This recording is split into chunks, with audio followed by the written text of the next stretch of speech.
I don't want to gloss over the Google Apple piece either, right? With how Apple Intelligence is going to be powered by Gemini. And that's such a major advance for both Apple and Google because Apple's always been sort of made fun of with Siri. And I mean, you think of when Siri first came out, it was cool, it was good, it was useful, but the technology hasn't really evolved that much since then, at least to a noticeable point, considering how much evolution has happened in that space. So instead of trying to continue to develop their own AI, they've been pretty clear that they were going to just partner with an AI company. And there's a lot of rumors about Google. I think Claude was a rumor. OpenAI, I know, was a rumor too for a while, but there's been a lot of back and forth with it. And clearly, now that they've made that announcement, it's official. It is going to be Google.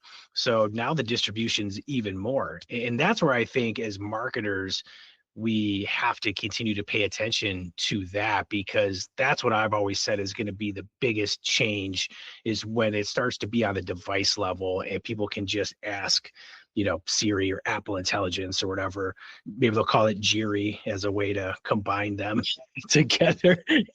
But when that gets easy and that gets trusted and used, that's where you're going to start seeing that take off quite a bit, even on a local scale. I think we're still a ways out from that, but it's at least nice to know that Gemini is going to be the one, and Gemini is going to be, the thing that Apple is going to be using for that. So there's a lot of potential, I think, in the future for just making sure that that's, part of the overall mix. Yeah, and I think a lot of people kind of don't understand the difference between a chat AI and an agentic AI, and I think that's why this is so important. Is that once your phone has those built-in agentic capabilities, once the AI is capable of doing something for you, right? Like I just got into early access for Alexa Plus, from Amazon, and I can make dinner reservations or lunch reservations via Open Table with my voice. Those integrations create an agentic component to the AI that will make life easier for people, and that's something as marketers we need to keep paying attention to. Search is important, right? I think especially in this space, you have people searching for audiologist or hearing aids, whatever it is. They're still going to be searching. They're still going to find that service. But for e-commerce, for instance, once everybody's got a phone that can just go buy things for them, it's going to change that marketing quite a bit, right? And how that's integrated and how they judge it. And there was actually just a big, I know I'm going a little off topic, but there was actually just a big announcement a few days ago between Google, Shopify, and a bunch of other e-commerce platforms, indicating they effectively created their own agentic standard for e-commerce shopping, which means, when all these big boys get together like that, say we're going to work together so that agentic AI can go shopping for you, which is effectively what they're doing.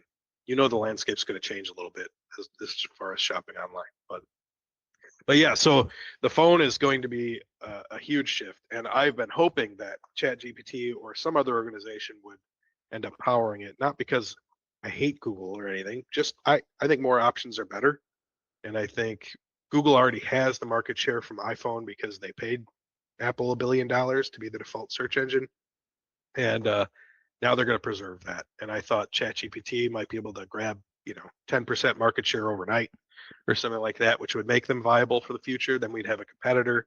We'd be able to play that field for the sake of our customers and do a better job. But unfortunately, it looks like that monopoly might just hold. So.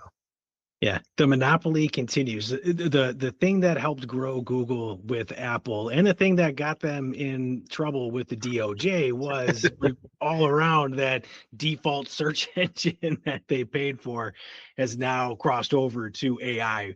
That was part of the surprise too. I think Yeah. that they continued down that path, but Yeah. at least yeah, and I understand the concerns, for that. I agree with those concerns, and I think it would have been nice to have more competition and things open up from an SEO perspective, from a marketing perspective. Not saying that, it's all going to be the exact same as it's always been, but at least, we've got a good understanding of how that AI optimization is currently working, what it's pulling from, how it's using Google. Again, we've said this countless times at this point. The SEO you do now is going to, help with the AI optimization in the future, is helping with it right now. So it's all still just coming together for that, which at least is the silver lining of those announcements and those changes. No, I agree completely. It'll be interesting, and it's the devil, I mean, we very familiar with this one, so I guess now we won't have to go out in this market and try and find another place to go. We'll see how Google evolves it. It'll be interesting to see how far they push AI on their own platforms, because cannibalism of their own products is kind of becoming a thing for them. So we're watching that closely. But yeah, it'll be an interesting transition. That's for sure.